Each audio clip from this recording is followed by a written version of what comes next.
sunny day, mainit talagang panahon na yun. At yung pala, sorry pala, nasira pala yung pag-upload ko. And magandang araw sa inyo mga people. Sana sa lahat mga nanonood dito. Dahil lang po ako nakapag-upload na yan, kung naka-upload ako kasi yung asawa ko na partner pa ng kuya ko na ano siya, nagluto siya, and ito nagsalo-salo kami kahit anong oras, basta anong meron, may okasyon, hindi binabas sa kung anong dumarating, basta anong meron, laking okasyon lang pala. Kaya ito nagsuluto kami at kain kami dito, pamilya, yung di ba kayo pamilya, and enjoy namin ito. And yun pala, yung pag-record ko pala nasira. Tulad ng sabi ko, kung tutusin lang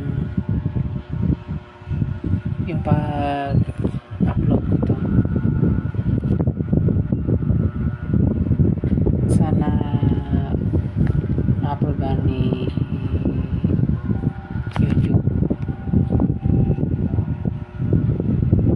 para mas maganda pang pagtatanong, mas maganda pag maka-live na ako. Kailangan ko lang kasi yung 1,000 subscriber and followers.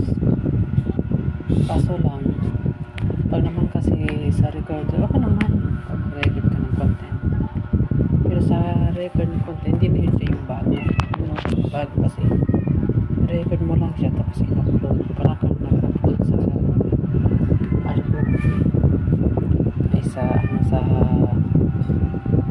gadget mo, tapos sinave mo lang siya sa memory, tapos matagal na yung kibali. Sabihin mo natin maganda yung pagkagawa ng video, pero hindi din ma-enjoy yung tao kasi tapos yung magsawa din sila kung ano. Ako tatanong may mas pasado ka, mas matakbo ang, mas mabilis ang takbo, mas masuri ang takbo ng content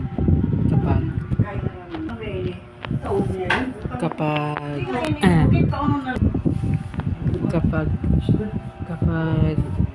live ang pag-usapan. Kasi makakontanong pag live ang pag-usapan, mas madami tao ma-enjoy, mas madami tao manood. Baga ba kutaran sa TikTok and live stream doon sa mga account yun, naka-live ka, madami tao manood. Makita mo kung sino yung mga tao mas mapili na yung pag-nood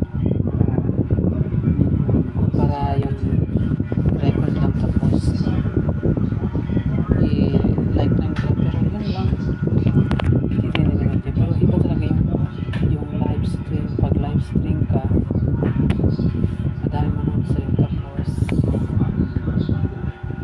mas mapili mo, mas active yung video mo, kibali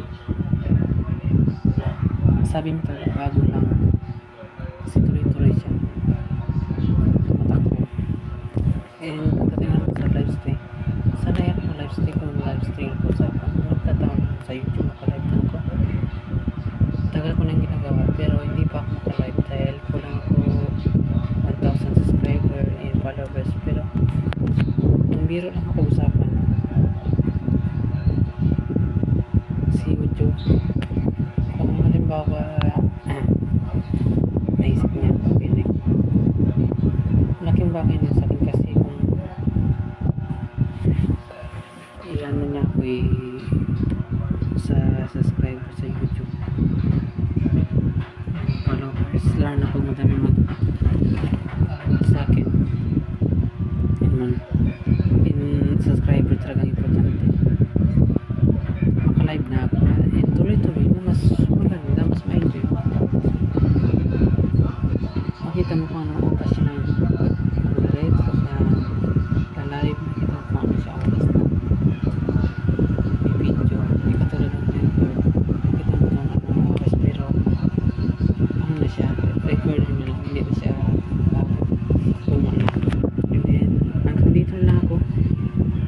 And thank you. I-upload ko pa sa YouTube. Ayusin ko muna.